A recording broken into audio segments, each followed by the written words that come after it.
ಎಲ್ಲರಿಗೂ ನಮಸ್ಕಾರ. Amitha's kitchen and life ಸ್ಟೈಲ್ಗೆ ಸ್ವಾಗತ. ಸ್ನೇಹಿತರೆ, ಇವತ್ತು ನಾನು ಬಾಂಬೆ ರವೆ ತಗೊಂಡಿದ್ದೇನೆ. ನೋಡಿ, ಉಪ್ಪಿಟ್ಟೆಲ್ಲ ಮಾಡ್ತೇವಲ್ಲ ಆ ರವೆ. ಹಾಗೆ ಮಾವಿನ ಹಣ್ಣನ್ನು ಕೂಡ ತಗೊಂಡಿದ್ದೇನೆ. ಮಾವಿನ ಹಣ್ಣಿನ ಸಿಪ್ಪೆಲ್ಲ ತೆಗೆದು ಇಟ್ಕೊಂಡಿದ್ದೇನೆ. ನಾನಿಲ್ಲಿ ಮಲ್ಲಿಕಾ ಹಣ್ಣು ತಗೊಂಡಿದ್ದೇನೆ. ಯಾವುದೇ ಮಾವಿನ ಹಣ್ಣು ಆಗ್ತದೆ. ಚೆನ್ನಾಗಿ ಸಿಹಿ ಮತ್ತು ಒಳ್ಳೆ ಕಲರ್ ಇರುವ ಮಾವಿನ ಹಣ್ಣು ತಗೊಳ್ಳಿ. ಇವಾಗ ಇದನ್ನೆಲ್ಲ ನಾವು ಕಟ್ ಮಾಡಿಕೊಳ್ಳುವ.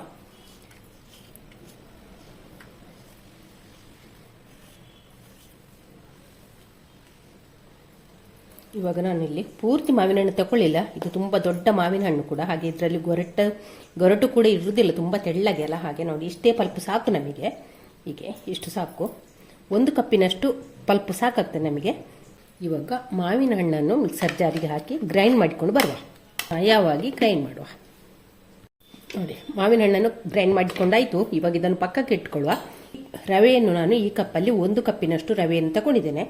ಇವಾಗ ಇದನ್ನು ನಾವು ಹುರಿಬೇಕು. ಇವಾಗ ಇಲ್ಲಿ ಒಂದು ಕಡಾಯಿಯನ್ನು ಸ್ಟವ್ ಮೇಲೆ ಇಟ್ಟಿದ್ದೇನೆ. ಅದಕ್ಕೆ ಒಂದು 2 ಟೇಬಲ್ ಸ್ಪೂನ್ನಷ್ಟು ತುಪ್ಪವನ್ನು ಹಾಕಿಕೊಳ್ಳುವ. ಈಗ ಈ ತುಪ್ಪಕ್ಕೆ ಗೋಡಂಬಿಯನ್ನು ಹಾಕ್ತಾ ಇದ್ದೇನೆ. 2 ಲವಂಗ ಫ್ರೈ ಮಾಡುವ. ಸ್ವಲ್ಪ ಫ್ರೈ ಆಗುವಾಗ ಇಲ್ಲಿ ಒಣ ದ್ರಾಕ್ಷಿಯನ್ನು ಕೂಡ ಹಾಕ್ತಾ ಇದ್ದೇನೆ. ಹಾಕಿ ಇದನ್ನು ಕೂಡ ಫ್ರೈ ಮಾಡುವ. ಅದರ ಜೊತೆಯಲ್ಲಿ 1 ಕಪ್ಪಿನಷ್ಟು ಬಾಂಬೆ ರವೆಯನ್ನು ಕೂಡ ಹಾಕ್ತಾ ಇದ್ದೇನೆ. ರವೆಯನ್ನು ಮಧ್ಯಮ ಉರಿಯಲ್ಲಿ ಇಟ್ಕೊಂಡು ಹುರಿದ್ರೆ ಆಯಿತು. ಜಾಸ್ತಿ ಉರಿ ಮಾಡಿಕೊಂಡು ಹುರಿಲಿಕ್ಕಿಲ್ಲ. ಇದನ್ನು ಹದವಾದ ಉರಿಯಲ್ಲಿ ಇಟ್ಕೊಂಡು ಹುರಿದ್ರೆ ಆಯಿತು. ಇದನ್ನು ಹುರಿತಾನೆ ರವೆ ಎಲ್ಲ ಅರಳ್ತದೆ. ಆ ರೀತಿಯಲ್ಲಿ ನಾವು ಫ್ರೈ ಮಾಡಿದರೆ ಆಯಿತು. ಇವಾಗ ನೋಡಿ, ರವೆಯನ್ನು ಹುರಿದು ಒಂದು 3 ರಿಂದ 4 ನಿಮಿಷ ಆಯಿತು. ರವೆ ಸ್ವಲ್ಪ ಕಲರ್ ಚೇಂಜ್ ಆಗಿದೆ. ಹಾಗೆ ರವೆ ಕೂಡ ಎಲ್ಲ ಅರಳಿದೆ ನೋಡಿ. ಹಾಗೆ ಎಲ್ಲ ಇಲ್ಲಿ ದ್ರಾಕ್ಷಿ, ಗೇರುಬೀಜ ಎಲ್ಲ ಕೂಡ ಫ್ರೈ ಆಗಿದೆ ಚೆನ್ನಾಗಿ. ಹಾಗೆ ಹದವಾದ ಉರಿಯಲ್ಲಿ ಫ್ರೈ ಮಾಡಬೇಕು. ಹಾಗೆ ರವೆ ಕೂಡ ಚೆನ್ನಾಗಿ ಅರಳಿದೆ. ಈ ಹೊತ್ತಿಗೆ ಇವಾಗ ನಾವು ರವೆ ತಕ್ಕೊಂಡ ಕಪ್ಪಲ್ಲಿ 2.5 ಕಪ್ಪು ಕುದಿಯುವ ನೀರನ್ನು ಇದಕ್ಕೆ ಹಾಕಿಕೊಳ್ಳುವ.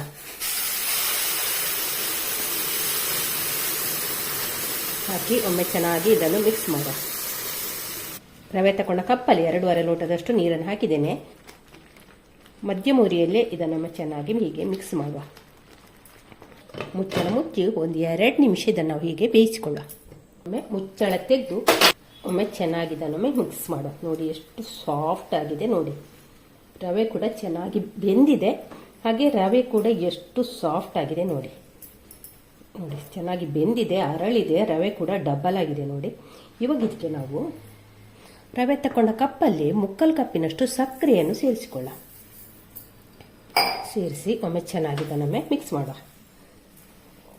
ಸಕ್ಕರೆ ಕರಗ್ತಾ ಈ ರವೆ ಎಲ್ಲ ನೀರಾಗ್ತದೆ, ಪರವಾಗಿಲ್ಲ. ಆನಂತರ ಇದು ಗಟ್ಟಿ ಆಗ್ತದೆ. ಒಮ್ಮೆ ಚೆನ್ನಾಗಿ ಇದನ್ನೊಮ್ಮೆ ಮಿಕ್ಸ್ ಮಾಡುವ.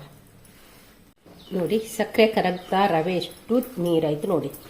ಒಮ್ಮೆ ಚೆನ್ನಾಗಿ ಇದನ್ನೊಮ್ಮೆ ಮಿಕ್ಸ್ ಮಾಡುವ.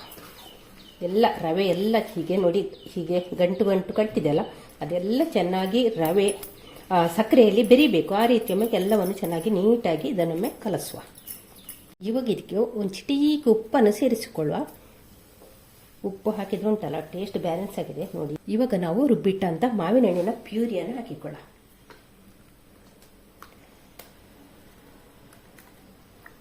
ಹಾಕಿ ಇದನ್ನ ಚೆನ್ನಾಗಿ ಮಿಕ್ಸ್ ಮಾಡುವ.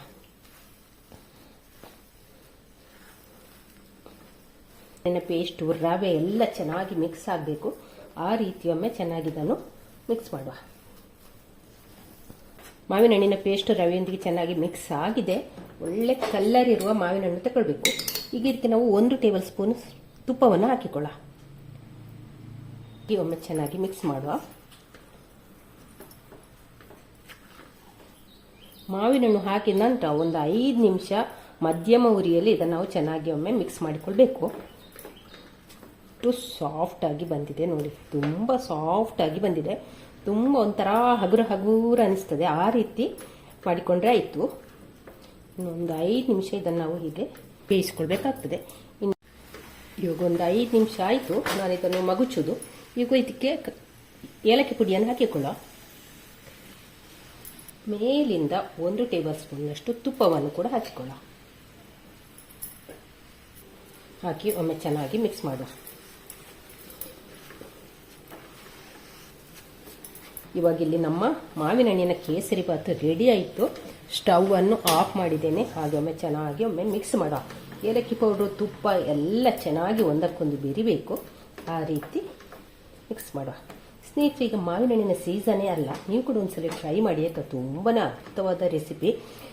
ಮಾವಿನ ಹಣ್ಣಿನ ಕೇಸರಿ ಭಾತ್ ಅಲ್ಲ, ಮಾವಿನ ಹಣ್ಣಿನ ಅಮೃತ ಅಂತ ಹೇಳ್ಬೋದು, ಅಷ್ಟು ಅದ್ಭುತವಾದ ಒಂದು ರೆಸಿಪಿ. ನೀವು ಕೂಡ ಒಂದ್ಸಲಿ ಟ್ರೈ ಮಾಡಲೇಬೇಕಾದಂಥ ರೆಸಿಪಿ. ಸ್ನೇಹಿತರೆ ನೋಡಿ, ನಮ್ಮ ಮಾವಿನ ಹಣ್ಣಿನ ಅಮೃತ ಅಂತಲೇ ಹೇಳ್ಬೋದು ಇದನ್ನು, ಅಷ್ಟು ಅದ್ಭುತವಾದ ಒಂದು ರೆಸಿಪಿ. ನೀವು ಕೂಡ ಟ್ರೈ ಮಾಡಲೇಬೇಕಾದಂಥ ಒಂದು ರೆಸಿಪಿ.